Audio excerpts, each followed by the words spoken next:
Good morning.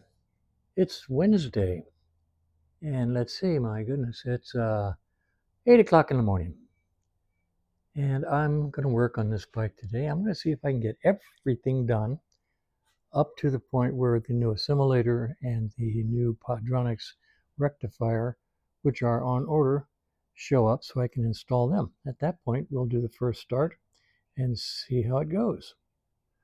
All right, I'll show you something over here. I've just been laying stuff out. This is stuff that's not going back on the bike. This was all this stuff in here.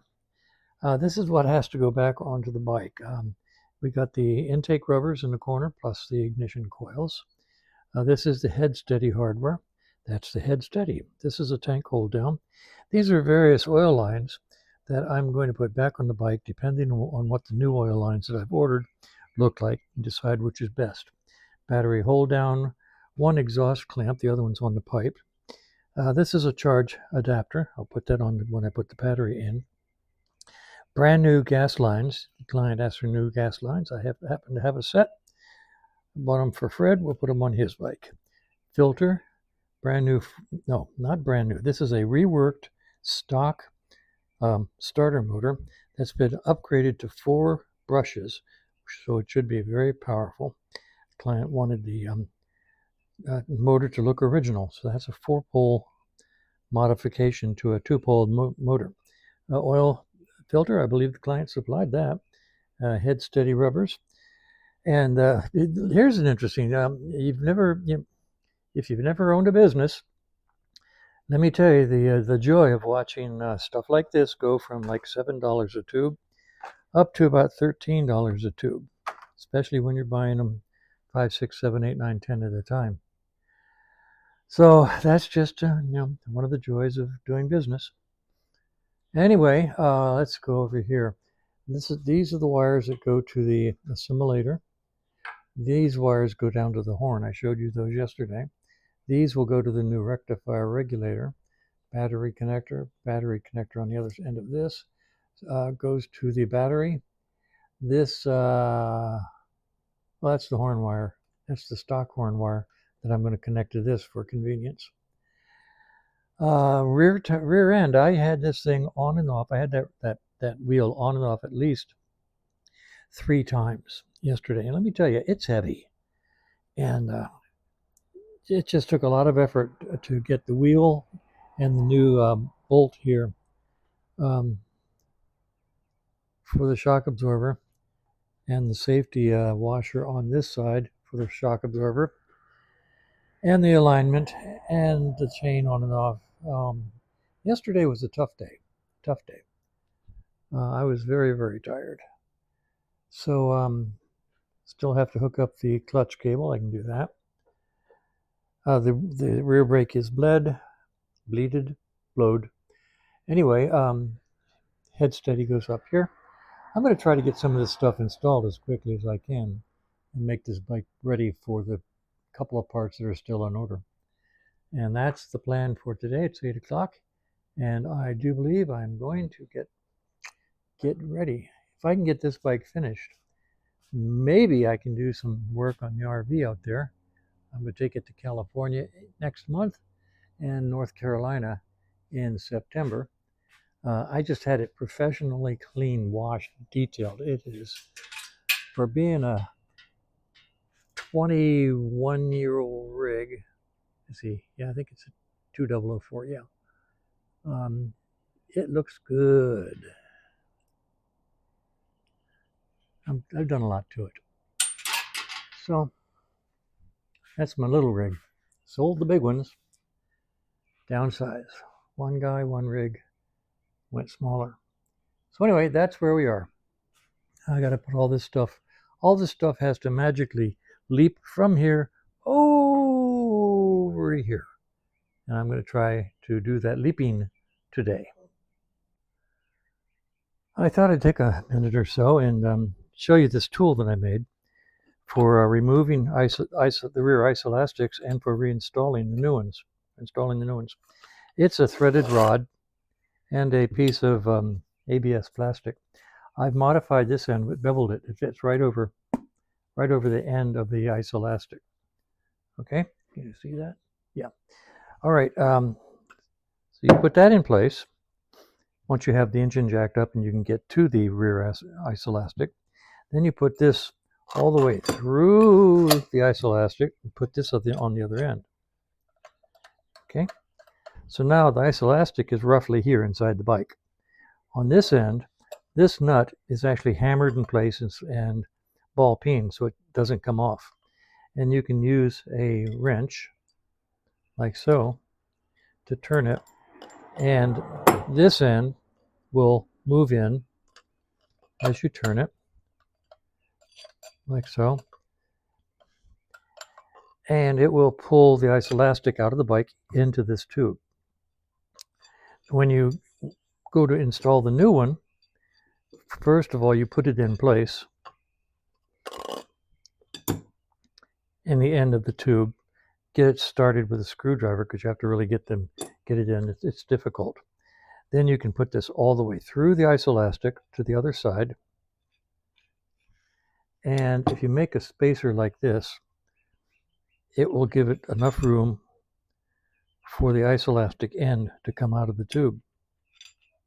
Or actually, if you have enough room if you got the bike high enough, you can put this on the other end. And with the ISO here, when you tighten it down, the isolastic will be pulled into the tube. So that's how I do it. And this guy can actually be put on either end. If you're pulling it in, you can just put this on this end, put that on behind it, and then the ISO will be up against this, and as you tighten it in, it gets pulled right into the rear ISO tube mount tube. Anyway, it's not as cumbersome as I'm making it, but it's here, and I've used it several times.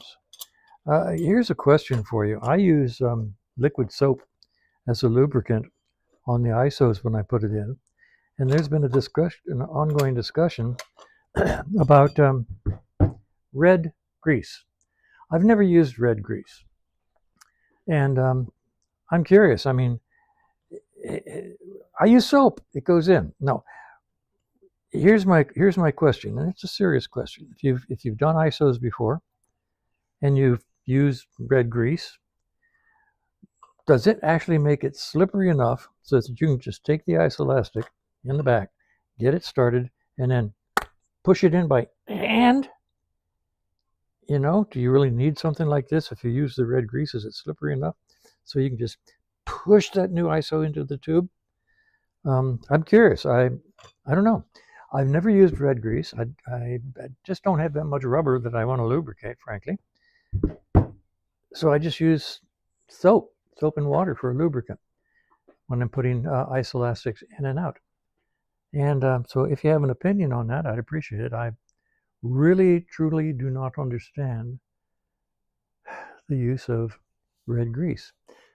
Frankly, once the ISO's in the tube, it doesn't rotate. It doesn't move.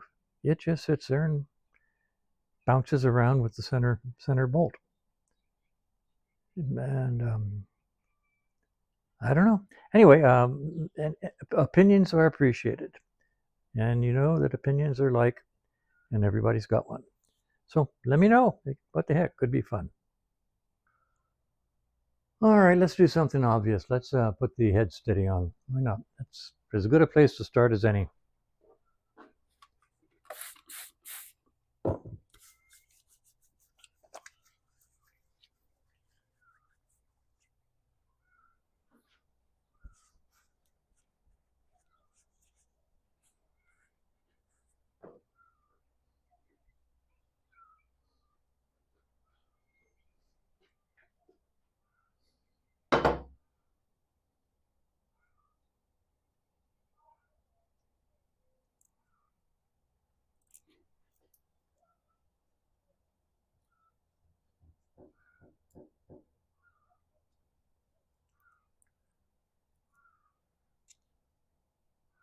I always put this ground wire on the center bolt way down inside here. It's a little bit more bother, but it's not that bad. I made a special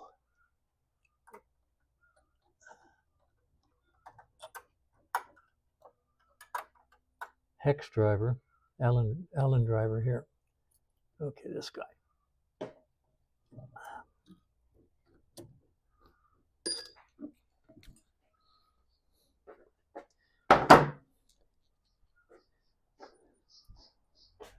I ground off the end of the socket, ground this down as short as it'll go, and if I can get parallax here, should let me put the center one in with a ratchet reasonably easy. So I'll do that one first.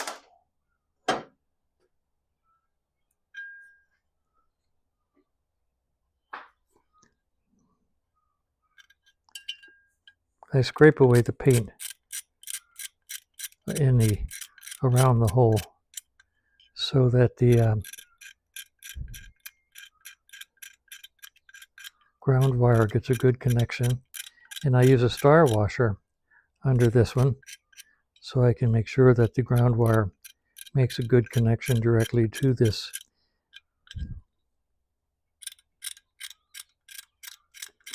Because theoretically, on earlier models, this was the ground connection to the engine. It's not really on with the electric starter, because the electric starter model has a monster ground wire right down here by the starter. So let's get this guy in here. Let's see if we can get him under here.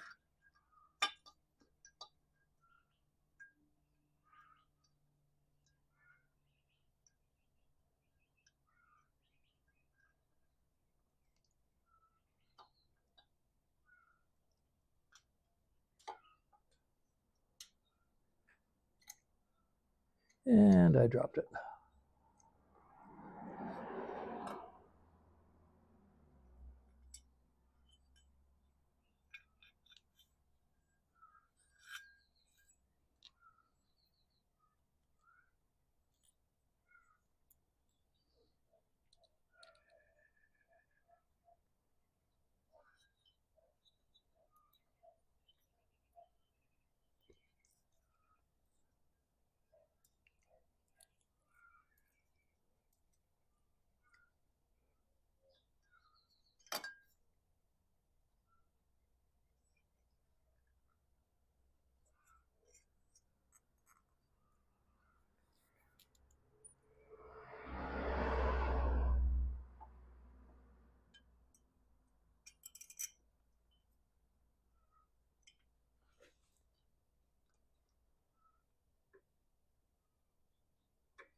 All right, that's one in.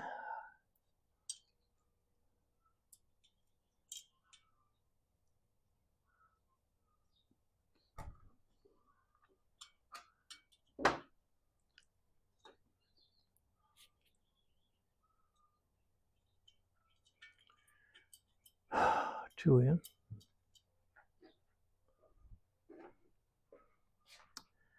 Third one.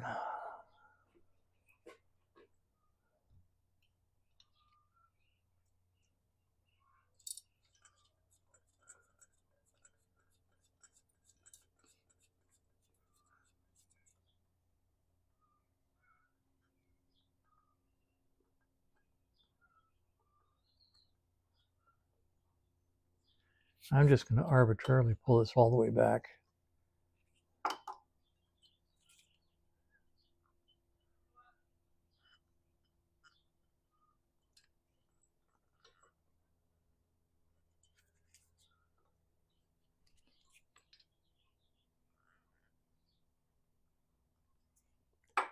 And Okay, what do I do to do that center one?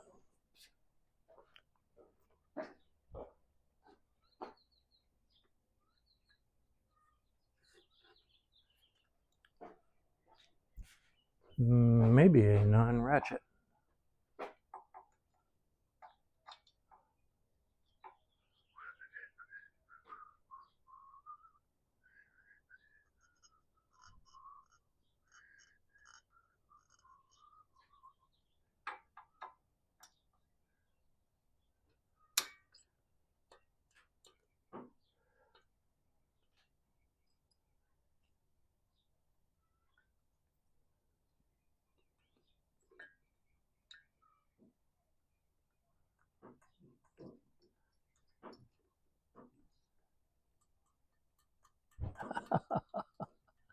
Nothing is ever easy, I swear.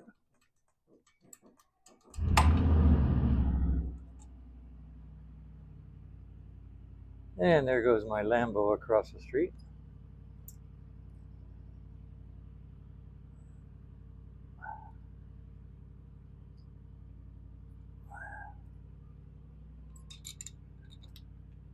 I'm actually going to leave this one loose while I put the plate on. While I put these plates on.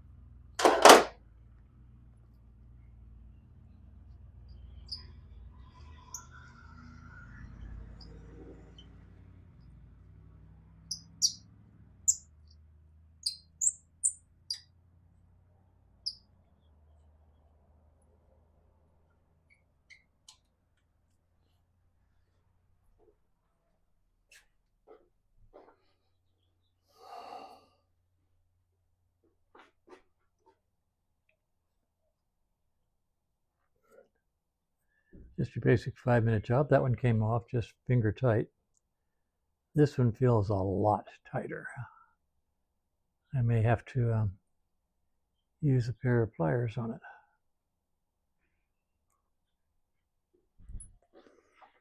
Matter of fact, I know I will.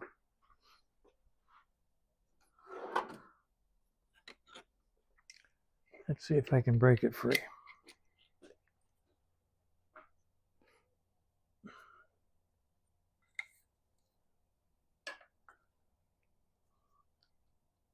There we go. Okay.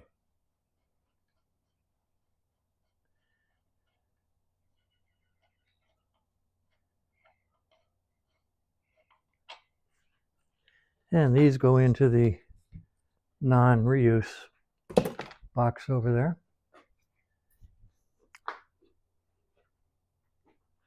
Here are the nice new ones.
All right, let's put the plates on.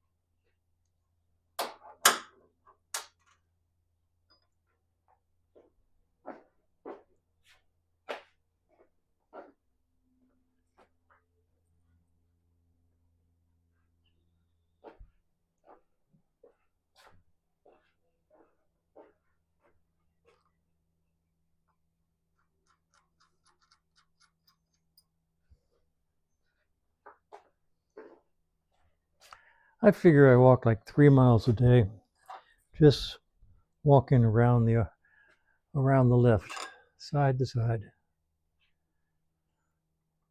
Doesn't count as exercise though, because it doesn't raise your heart rate. When I go out and walk 1.5 miles in the neighborhood, there's a hill around the corner. By the time I get to the top of that hill, I'm huffing and I'm puffing. So this really isn't exercise, but it is, I guess, good for flexibility. Bending over and picking up all the bits and pieces I drop all the time, that's got to count for something.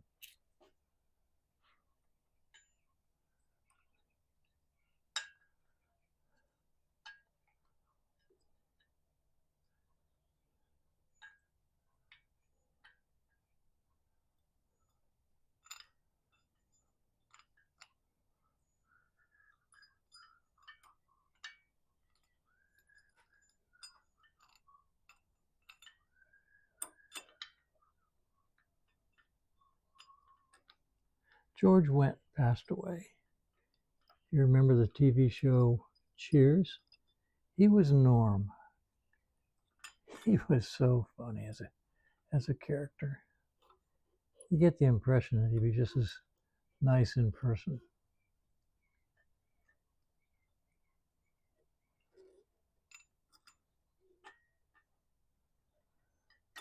Somebody you'd like to know and have a beer with. Even I, old non-drinker, me, teetotaler, I'd have a beer with George Wendt. Norm. Anytime. He's always funny.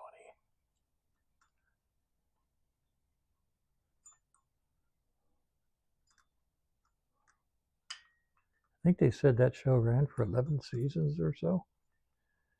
That's incredible.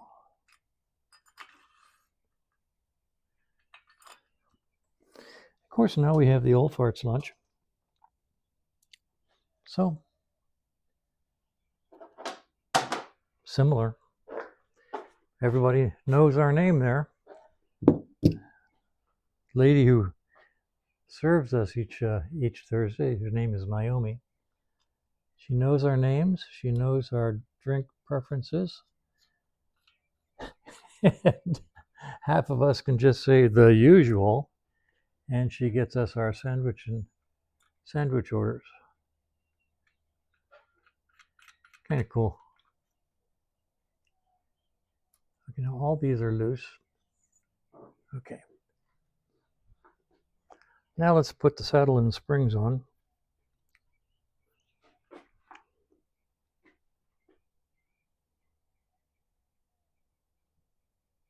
I always forget, do these things go pointy up or pointy down? I don't think it matters.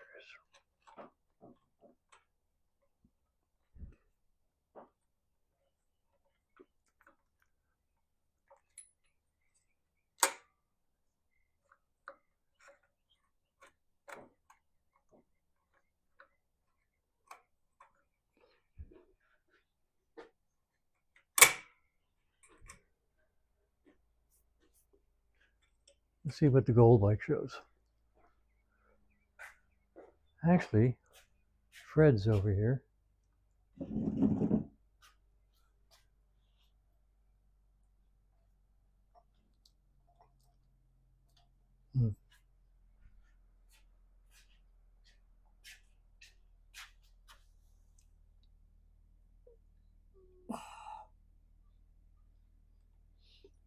And I can't see.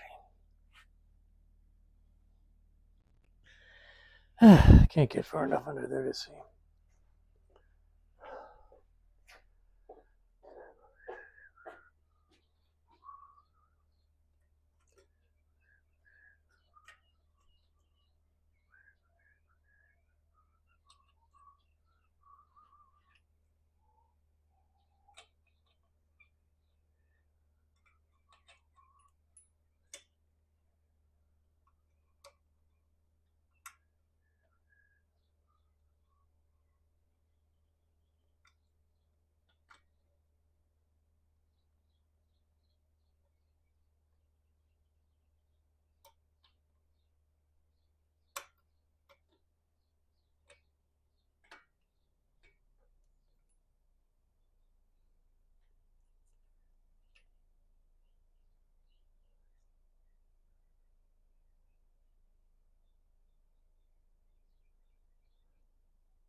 And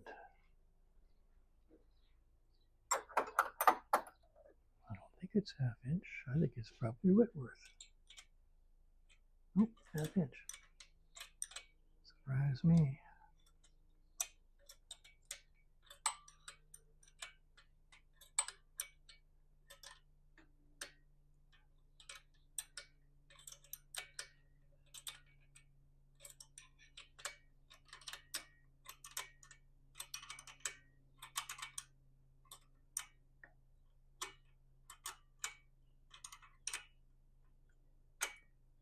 Okay, now everything is on loose.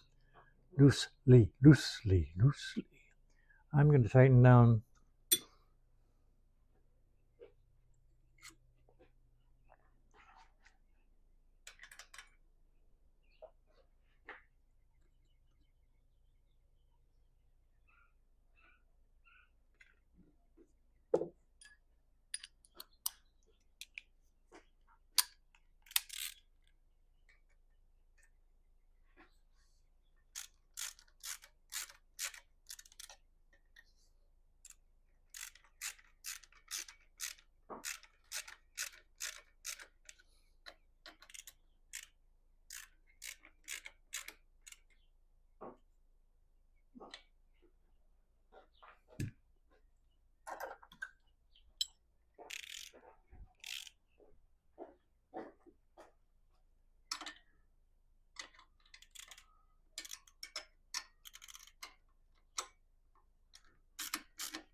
I wish they'd put bolts in here instead of studs.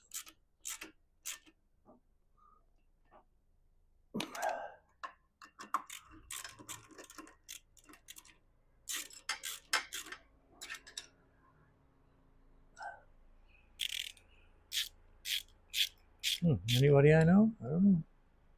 You never know.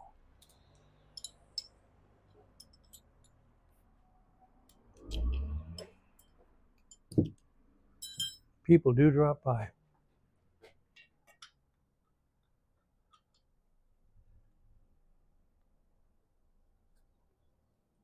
There we go.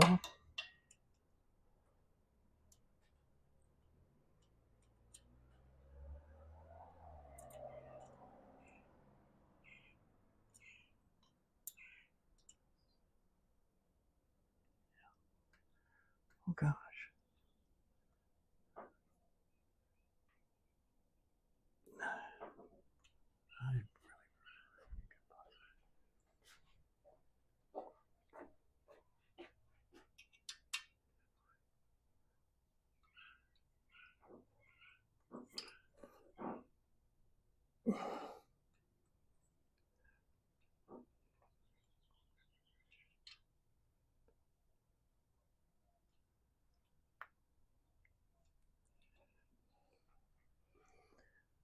All right. I'm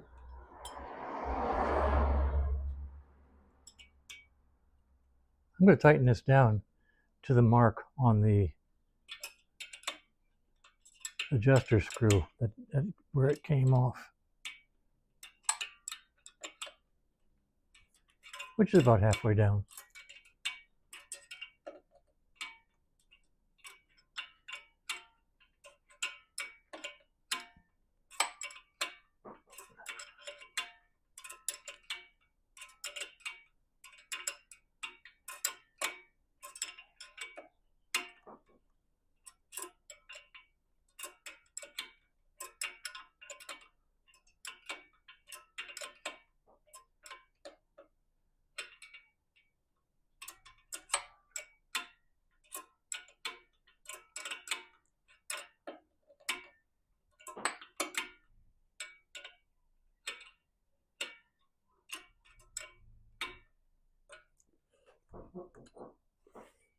Okay. Everything's tight. That's nice.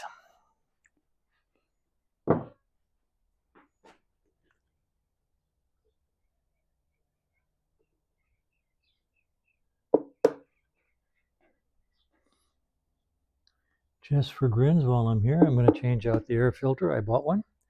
I'm going to change it.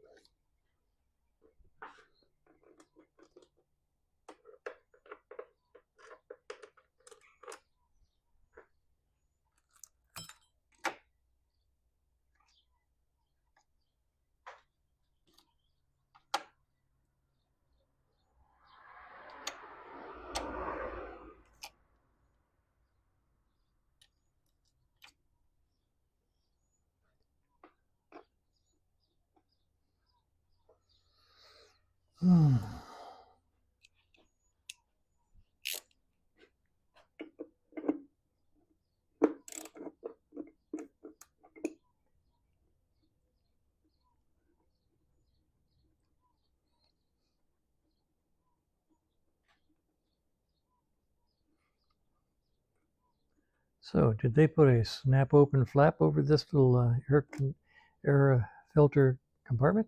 Of course not. They put 3 bolts on it.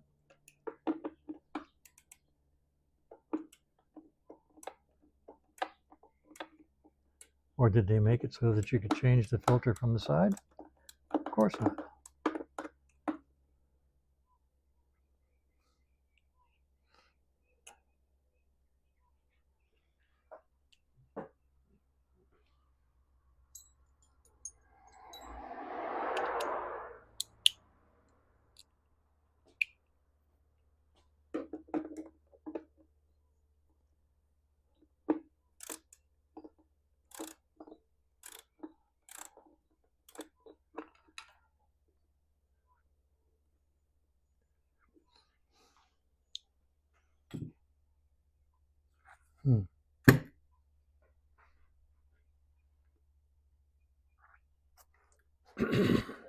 I had the neatest little ratchet.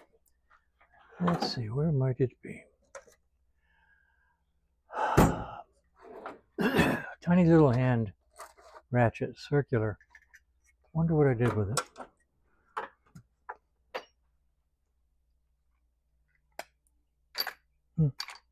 It was really cool. It was about 1.5 inches in diameter, and you could just turn things by hand. It was sort of like a miniature version of this big handheld 3/8, like a miniature version for 1/4 inch. And I probably put it someplace safe.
Okay, the door comes open.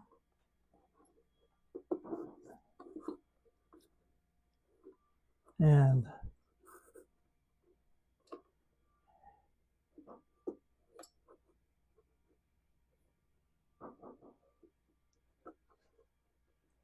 sure, I'm glad that I'm doing this before I install that new starter motor.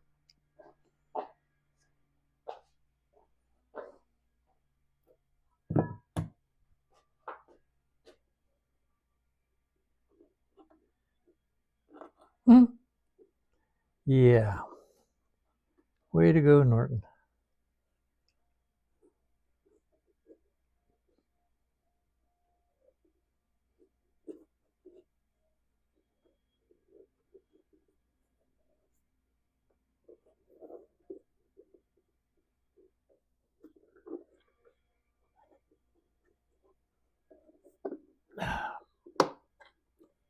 interesting trying to get the new one in. Way to go, way to go, way to go. Make a filter you can't get out.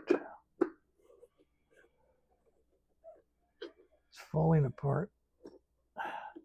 Boy, am I glad I changed this filter. Once I get it out of here.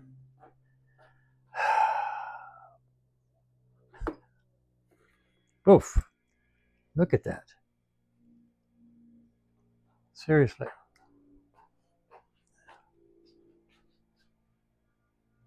Think it's been in there a while?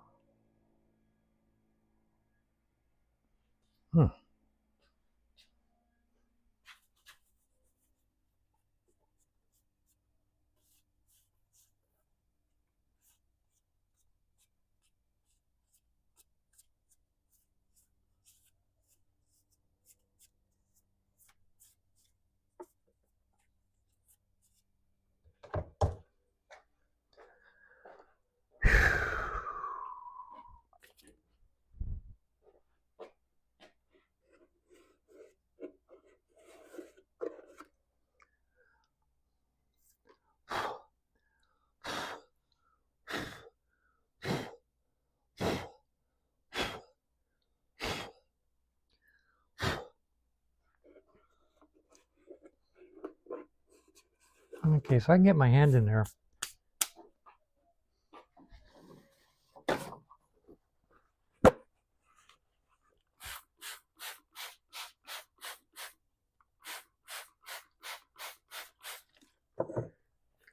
Wipe out the bottom of the air box.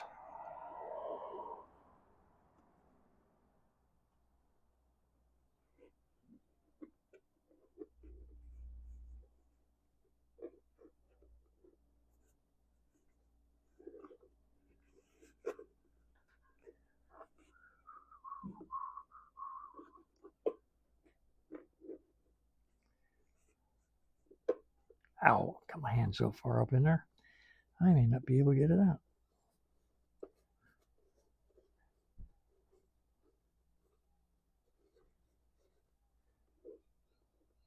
Ow.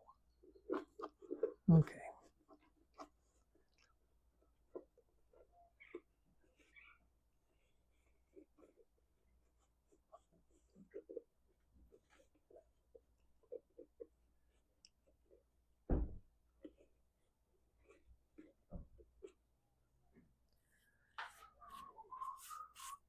Wasn't that much dirt in the bottom, actually. That's the good news.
Let's see if this one is as hard to put in as the other was to take out.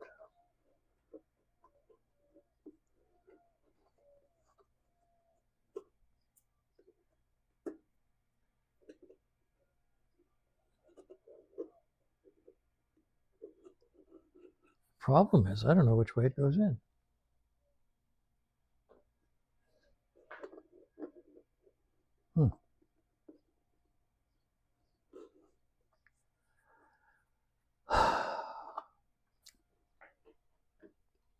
I didn't pay attention when I took the other one out.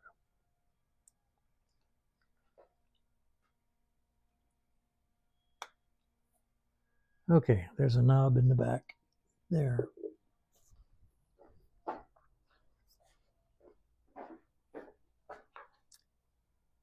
This side goes straight back, so it must go in like this. Okay.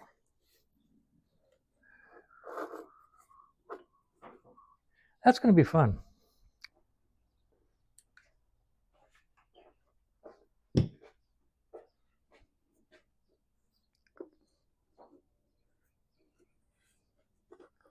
Because I am not going to take these carburetors off just to put in an air filter.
All right, that wasn't so bad, I have to admit.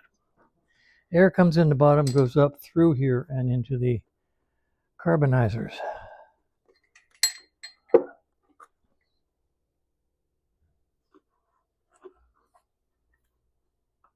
Yeah, I've got 2 bolts to put in down there. 2 nuts. Okay, this thing sticks out just a little. And the door covers that. Okay, so not too bad.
Okay.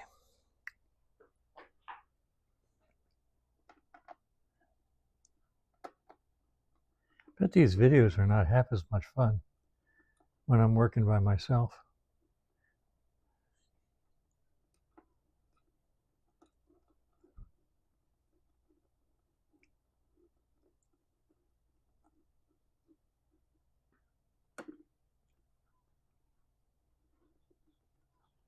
It's hard to scintillate when you're by yourself. Yuck, yuck, yuck.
I expect it wouldn't be too long before that old air filter that I just yanked out of there disintegrated even more and went right through the engine. Probably wouldn't hurt, frankly. It's just cruddy, nasty, crumbly sponge or whatever it is. So, I mean, it wouldn't be a disaster, but it's something you wouldn't want to happen anyway. Okay.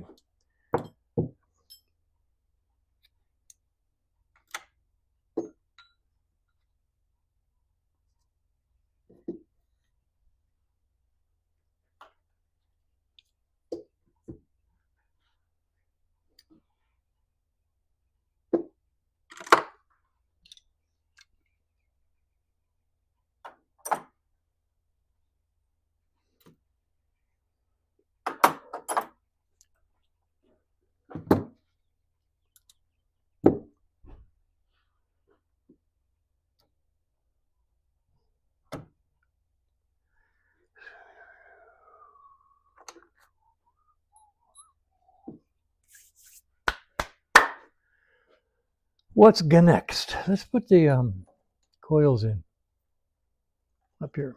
That'll look nice. Get the coils mounted.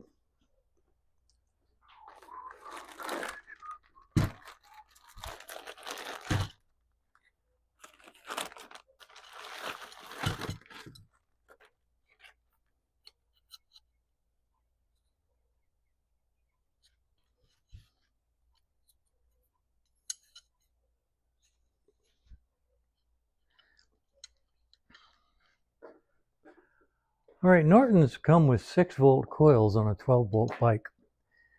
These are definitely not original, and I'll show you why. This clamp, when it's tightened down, tends to deform the coil, makes a ridge right here, because this clamp is actually smaller diameter than the coil.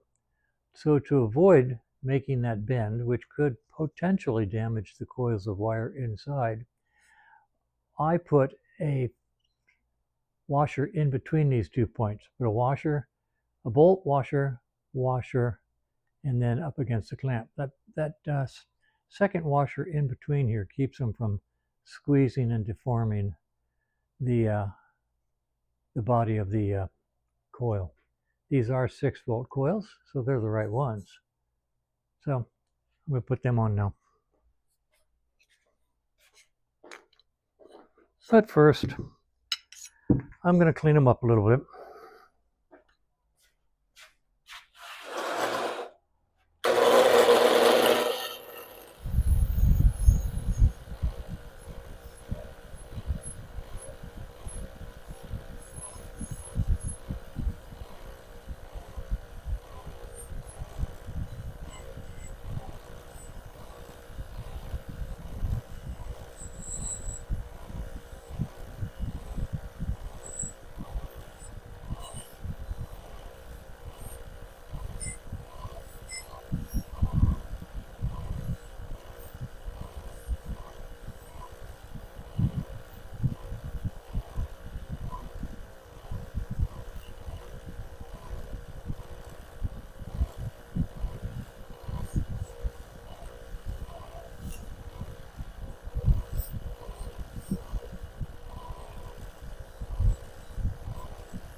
This is what I meant. Let's see if I'm showing this to you. I have to look through the back of the camera to see what's on the front of the camera. The washer in between before you put these on. Then when I put these on, I put the connectors so that they're in towards the center of the bike, not at the bottom, not at the top, right about like that.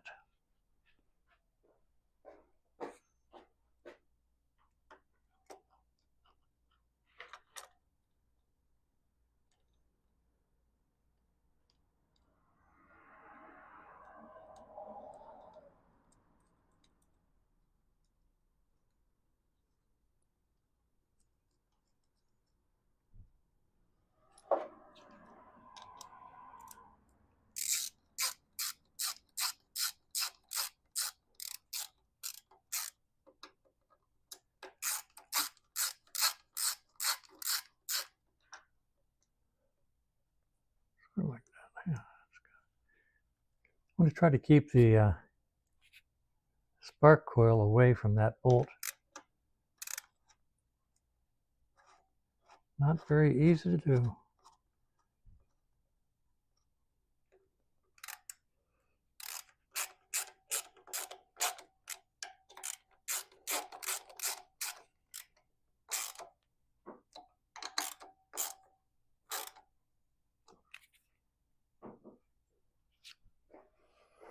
And now do the other side in reverse order.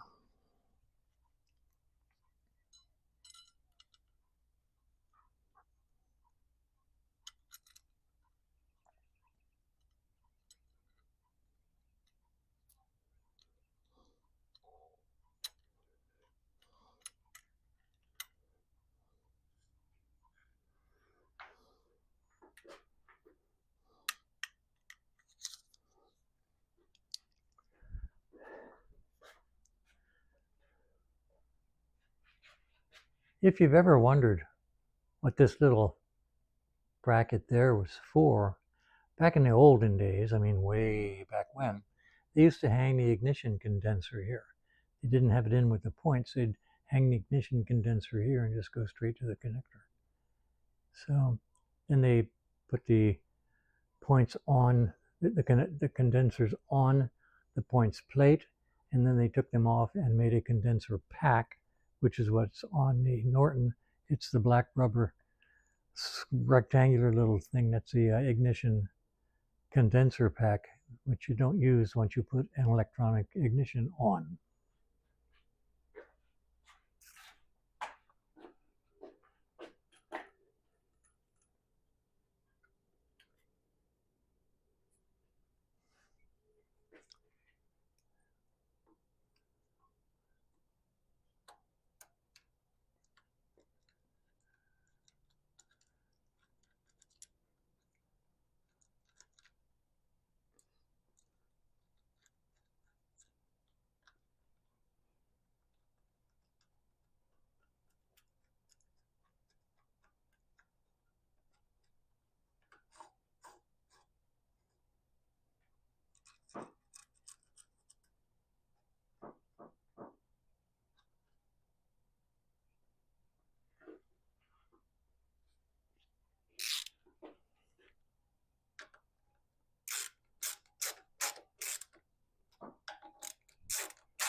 All right. Now, whoever put this boiler in place did a good job. I got no problems with it at all. The wiring is good. The wiring that they undid is perfectly electrically okay. They just sort of bundled it all together. Say, Livy, that's just the way it is.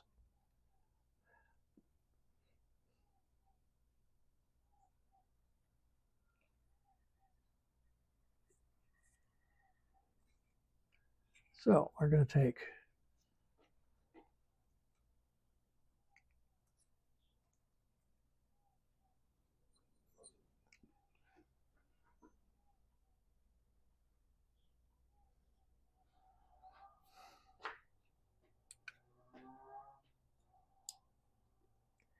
black wire to negative over here.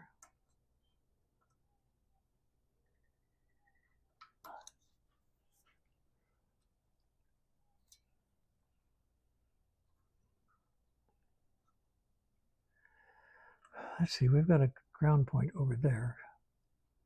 So we'll put that over there.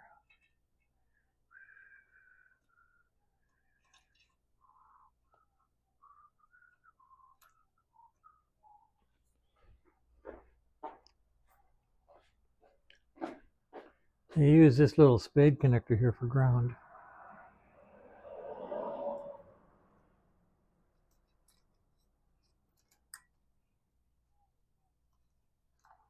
Which is perfectly okay. I'm gonna cut the nye tie on this so I can figure it out easier.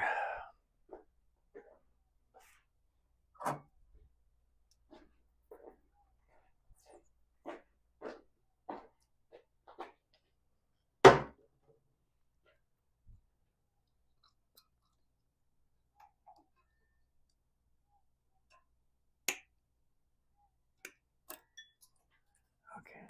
White wire is ignition. That comes from the wiring harness. Red wire. These are the wires that go down below, and they used red and black. Oh, I wish they hadn't done that.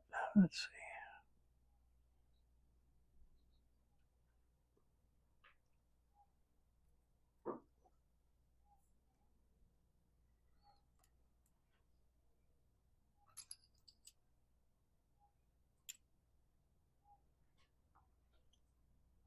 No, they don't. Nope, that's just ignition. That's okay.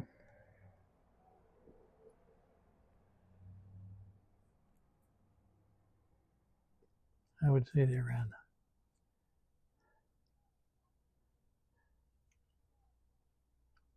This to positive.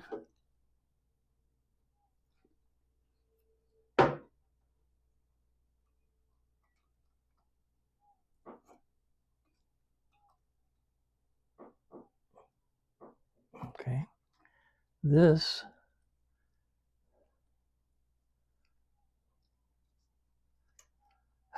let's see, how's the best way? Maybe this goes up here.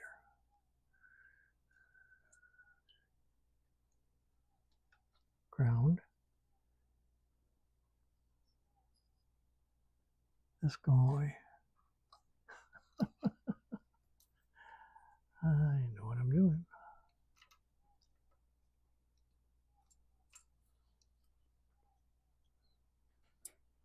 This is the jumper wire between coils. This one goes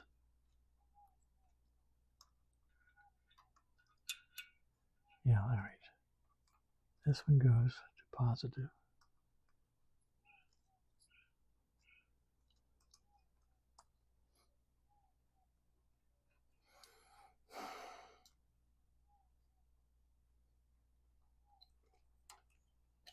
About 2 minutes, I'm just going to make my own.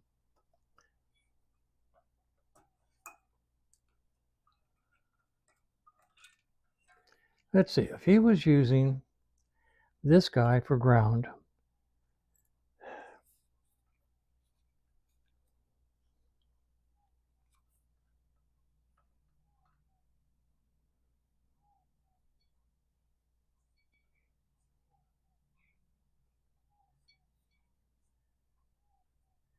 these are all three about the same length.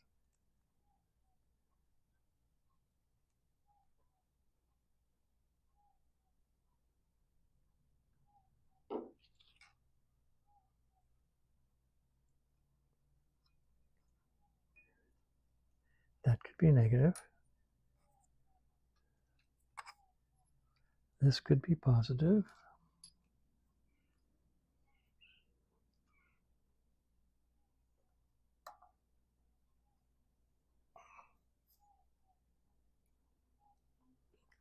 Then that means that this could be the ground wire.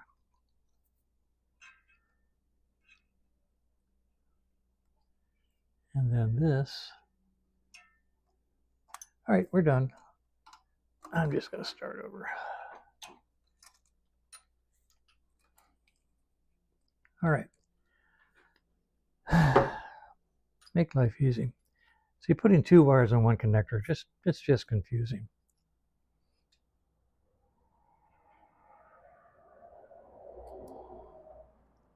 So we're just going to do that.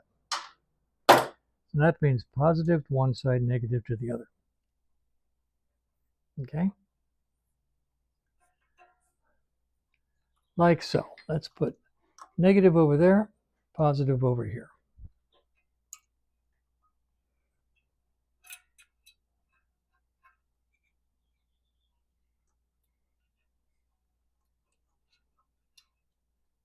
Like that. All right? Now, this is positive.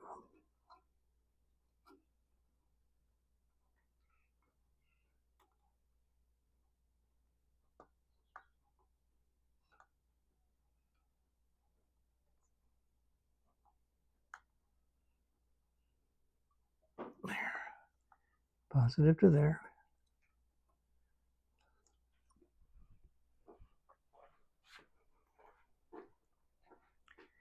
Negative to this side.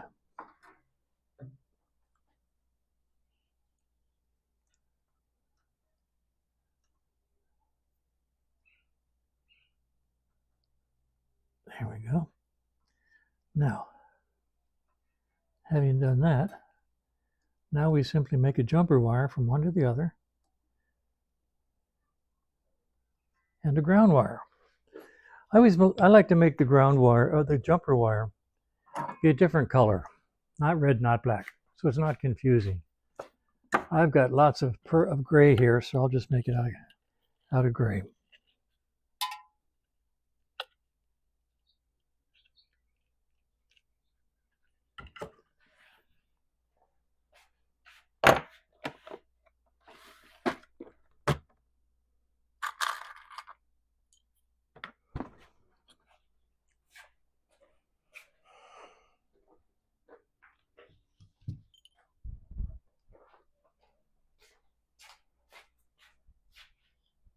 Come on over.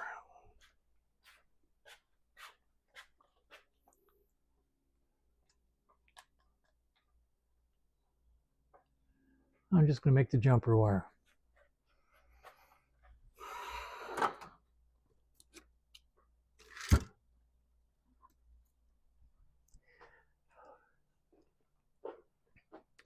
This is interesting. Okay, so I am a Luddite in some ways. This is about a $60 set of crimpers. Okay, they're really good. This is an incredibly expensive stripper. Okay. It's really good. This is a $10 stripper crimper that I bought probably 20 plus years ago. And out of all of this stuff here, I prefer this. I swear it is just so easy to use.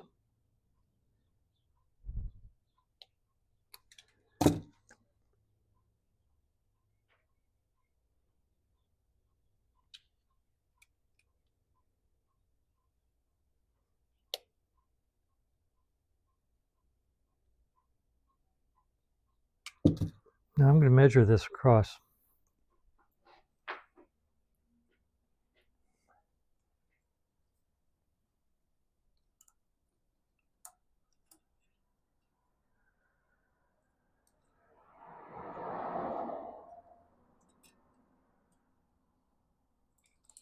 Okay, now this is way longer than you need, but it gives us what we refer to as service loop. You don't want wires tight.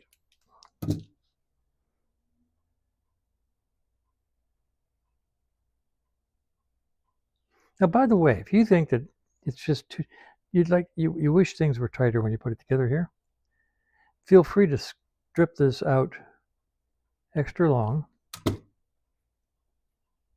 fold it over,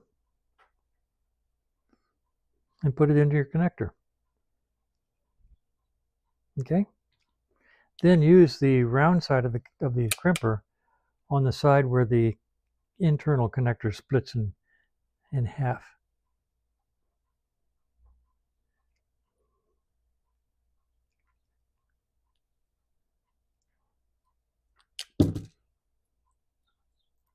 See, I don't like that. Could get another one.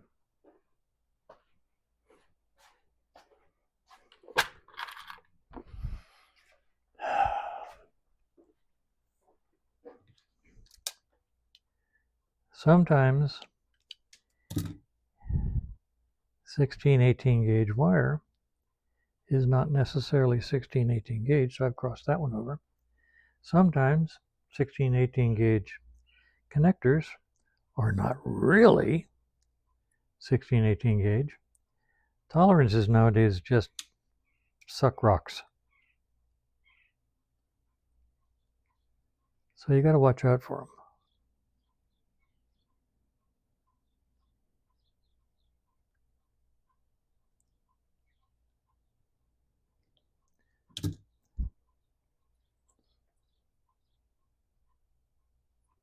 Okay, so let's install these.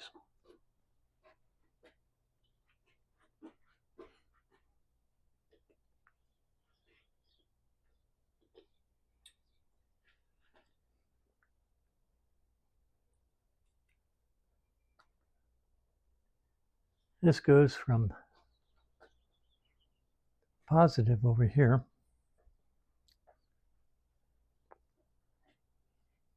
to negative over there.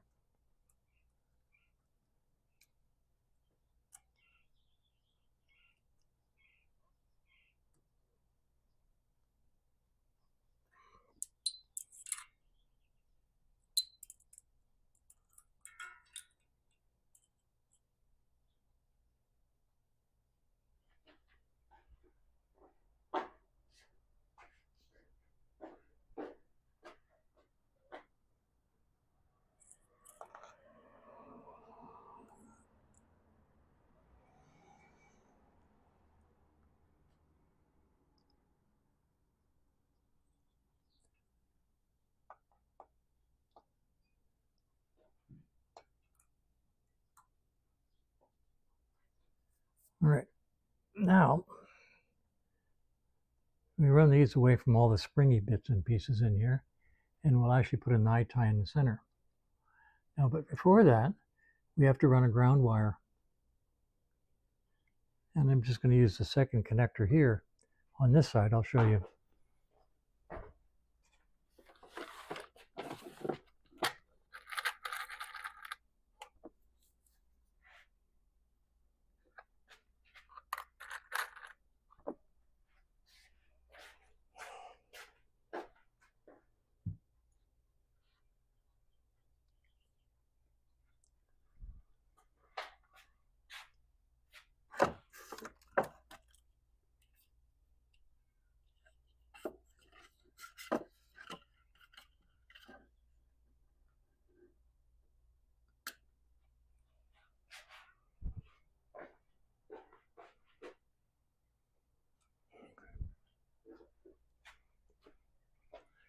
All right.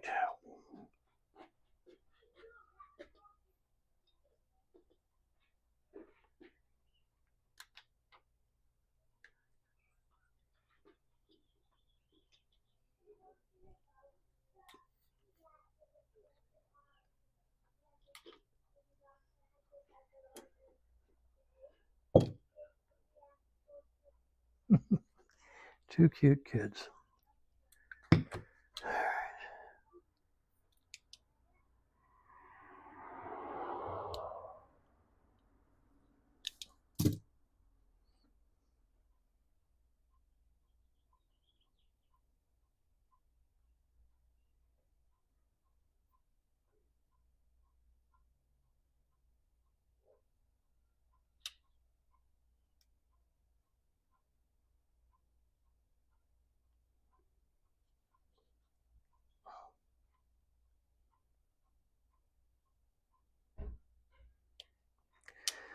Okay, I'm going to measure this.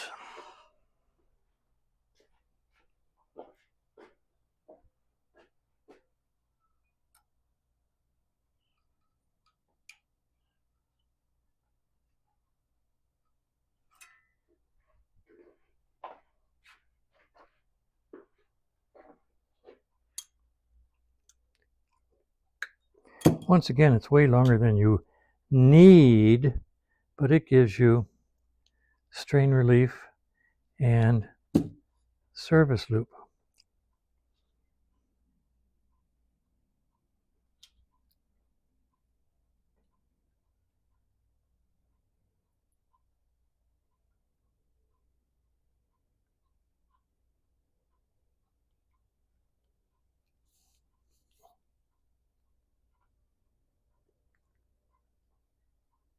The second crimp you see me doing is where you crimp it. Let's see. The first crimp is for the wire.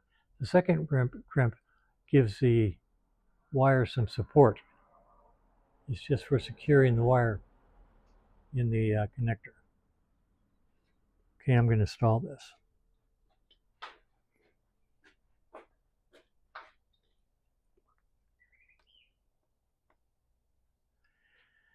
And it's going to go over here, actually. Walking, walking, walking. How's it feel to levitate?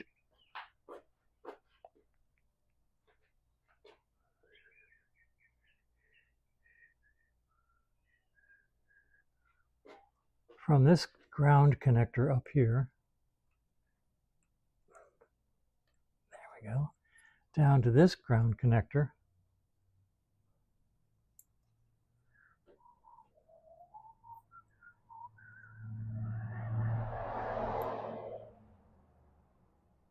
On the coil. See, separate wires are just so much cleaner and neater. There's no need to jumper from one connector to another using multiple wires. Now all these wires in the center, now you can pull them all together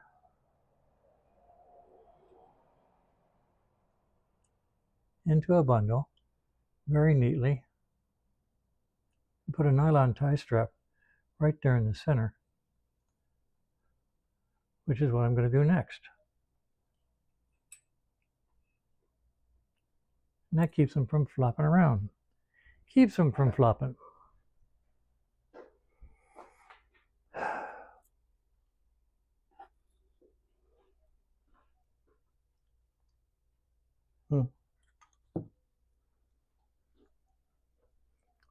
I like my little clippers.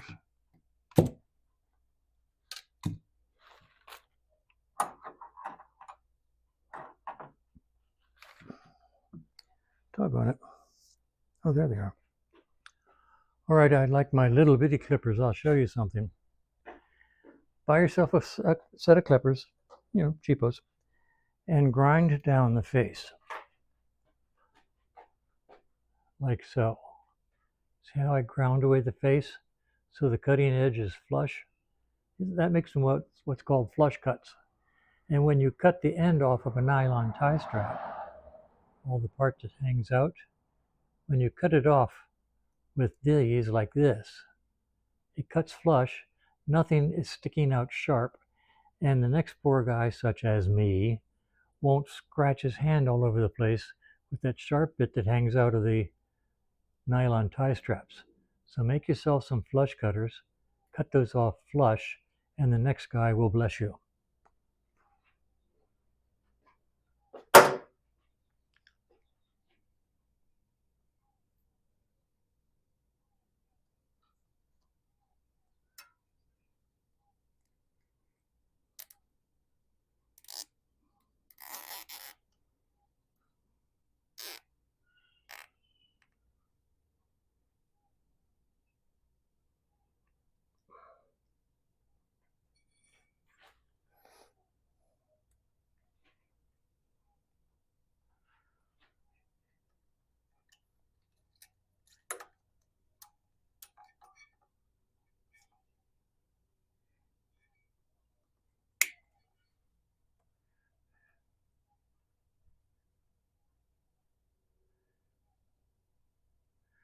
Okay. This is throwaway.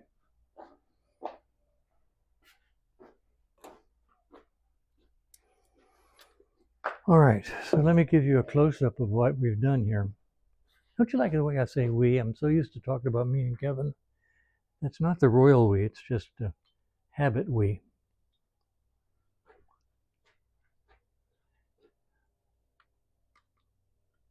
Should be able to see the wiring in between. It's nicely bundled, won't rub up against anything. Goes between the two coils. Okay, now over here,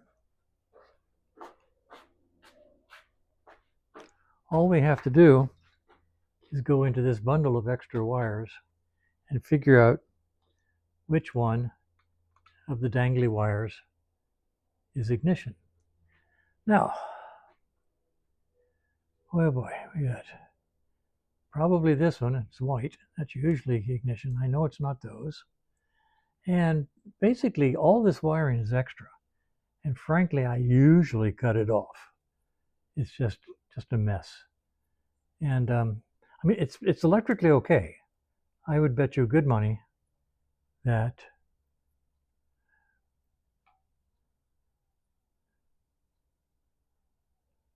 it's not that one. That's sealed. Now, I think I am going to strip this down just to try to figure it out. So, by the way, I hate, loathe, and dislike electrical tape. I wish it had never been invented. It's just a mess. Always has been, always will be. If you can't put heat shrink on it, heck, use Gorilla Tape, but don't use this electrical tape. It's just a mess. Doesn't stick for beans. Gets slimy.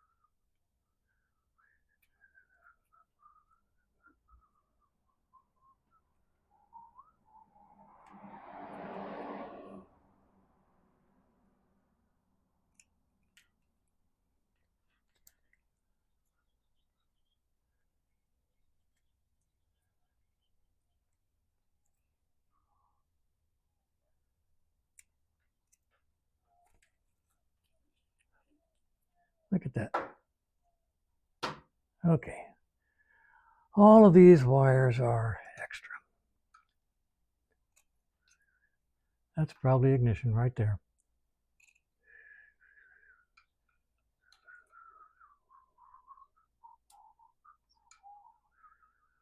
These used to go to the resistor pack and the condenser pack that used to be under here to support the points ignition. That's why they're all extra.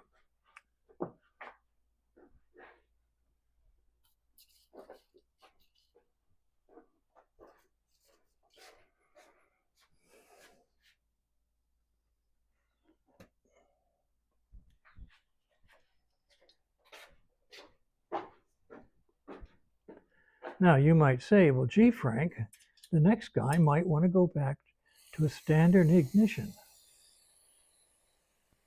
and use points, so he may need these wires. So you should really leave those wires there so that the next guy can go back to a standard points ignition system and get rid of this unreliable, weird magic, no understanding Boyer electronic ignition, which, as everybody knows, are completely unreliable, and if they break down, you can't fix them. To which I reply, if the next guy wants to go back to points, he can bloody well buy a new wiring harness, or less than $100. And as far as Boyers not being repairable, they're not repairable per se, but they don't fail. I don't think I've seen more than one or two fail in the 20 years I've been doing this full time. And my Boyer has been on my bike since 1975 and has never missed a beat. I had a friend, Linda Snow, who was driving across country on her Norton, and it started misfiring. So she took it to a Harley shop, because there were no Norton shops, that's for sure. And they immediately said, it's just electronic ignition. She said, well, I got my points plate and all the points stuff in my luggage. Let's put it back to mechanical points. So they put it back to mechanical points. And it still misfired. So they took the plugs out and found one of the plugs was fouled. That's because people don't understand electronic ignitions. Always suspect the most, that which you understand the least. And that's why electronic ignitions, some people just don't like electronic ignitions. You can't repair them on the side of the road. They don't break down on the side of the road. Besides which, if you really want to carry a spare set of points, why not carry a spare black box? That's the only thing that could possibly go wrong, is the black box. I've never seen a mag pickup go bad. So yeah, I am a staunch defender, admirer, and requirer of electronic ignitions. I won't work on a bike if the client wants to keep the points. It's not worth the time and effort to make them run somewhat good with those old 1930 mechanical point technology. And no, you can't get as good a timing on them.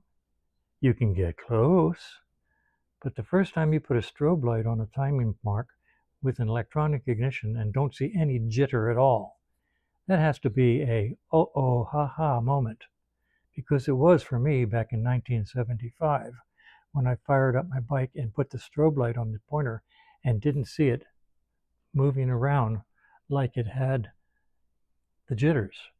It just, I turned it on, fired it up, this mark came out, dong, and stopped. And oh my God, look at this, something must be wrong, because it wasn't doing this as the light, as the mechanical points bounced all over the place. They just go dong and stop. And then you can adjust them very gently to get them into the exact position. And you've just set your timing perfectly, and it will stay perfectly for the next 50 years. So anyway, that's my diatribe. Now, I'm not going to make you stand here and watch me cut all this apart, but I'm going to. And I'll show you the end result. Okay? Or maybe I'll just speed the heck out of this little segment.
Oh man.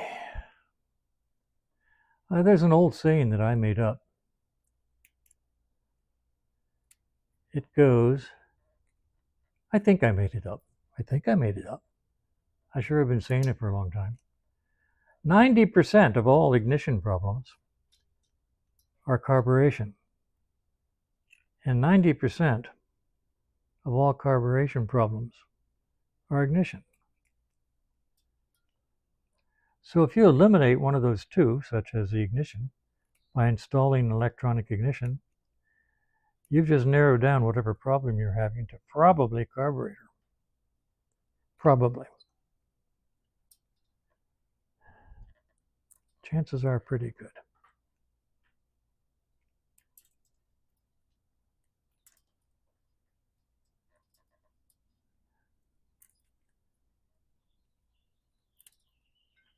When we were working on that C15 yesterday, did a little research. There's several nice electronic ignitions that can be put in place of that distributor. If it was my bike, I would. But it's not, so I won't.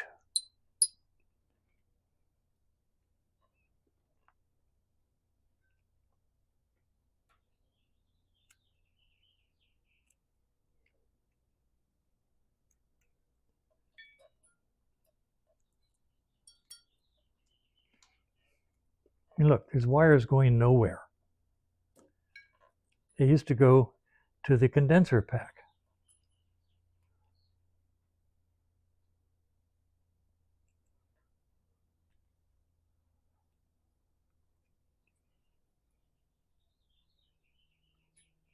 There's really only one wire that you need out of this pack, and that's the white with yellow. The white with yellow, the white is ignition, and the white with yellow is ignition coming from the kill switch. So that's the one you want to use to power your ignition box. Everything else is redundant.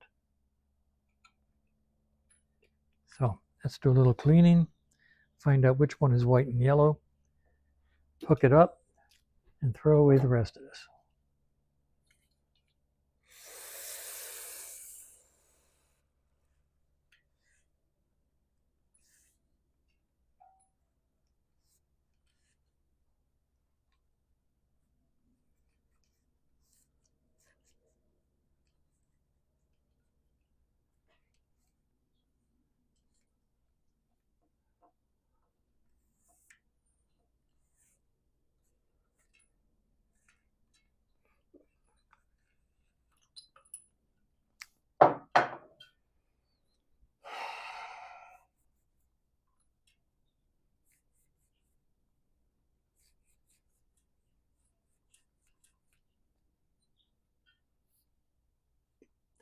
Okay, this is white from the Boyer box. It needs white and yellow to power it.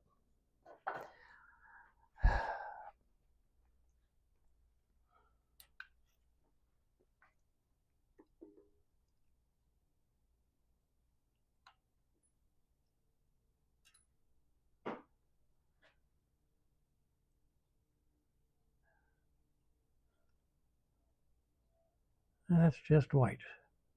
That's ignition.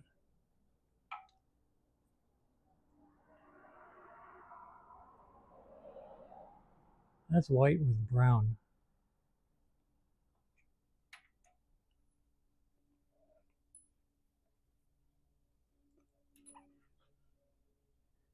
Actually, white and yellow.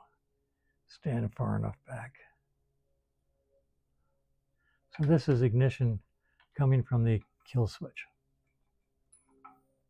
We're just going to hook these two together. We don't need this guy.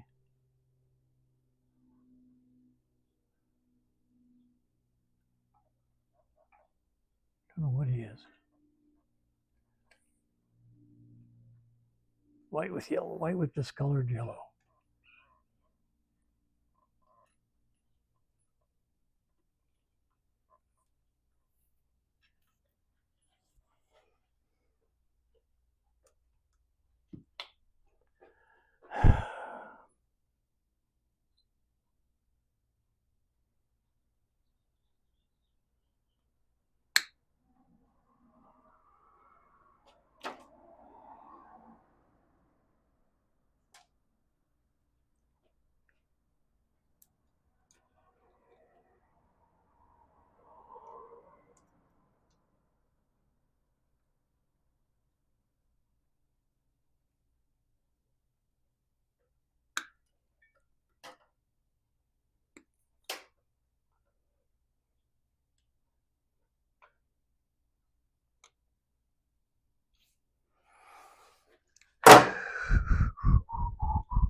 I'll show you something you might find interesting. Stand by. We're going to go take a floaty trip.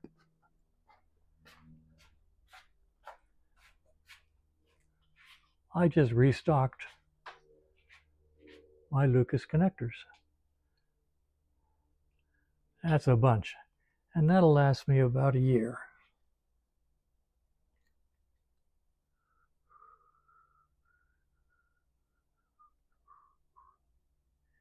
Just another joy of owning a business.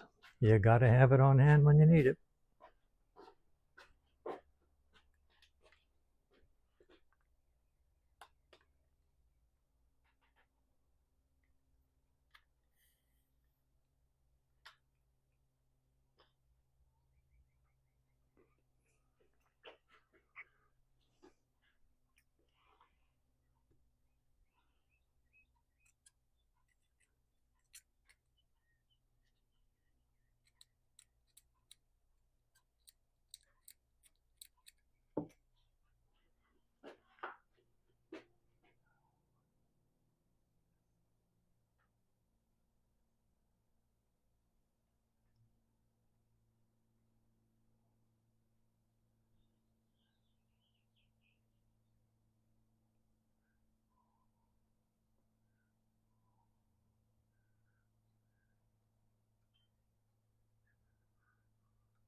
That's beautiful. This one, not so much.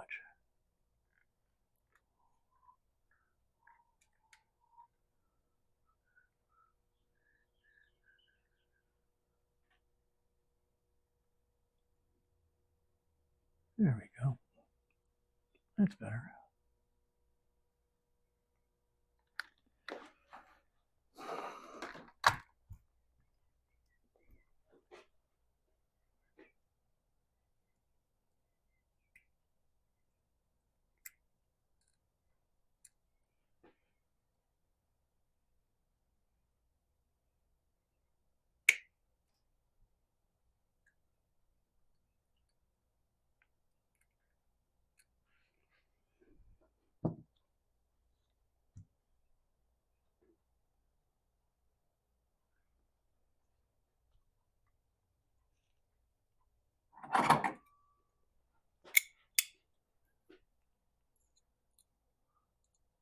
Still hot.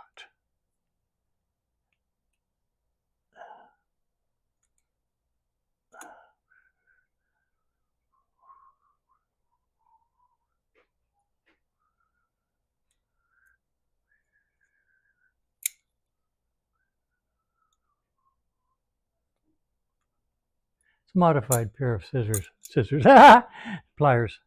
I just got a notch in them. We call these smushers. That's the technical term.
Makes a nice package.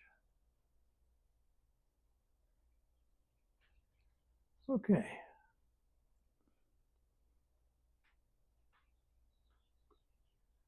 Gonna stop this for just a second. Okay, it's 10:15. Let's see what I've accomplished so far today.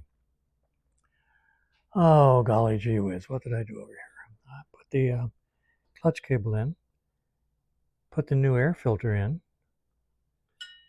did all the wiring. Whoops, forgot this. I wanted to do this. I'll do this next. Did all the wiring to the ignition system, put the head steady on. Walking. Simplified the wiring that was up here a lot.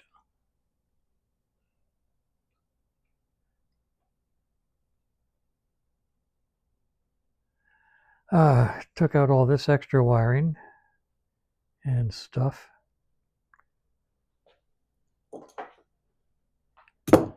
Let's see, what else?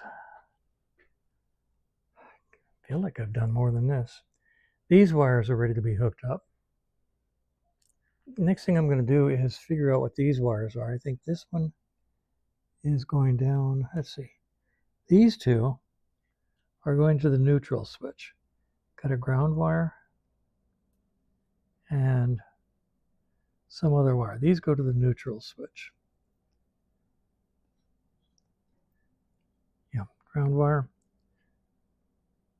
Okay, neutral. These are coming out of the alternator. These will go to the new rectifier regulator that I'm buying. Meaning some of these wires will become redundant.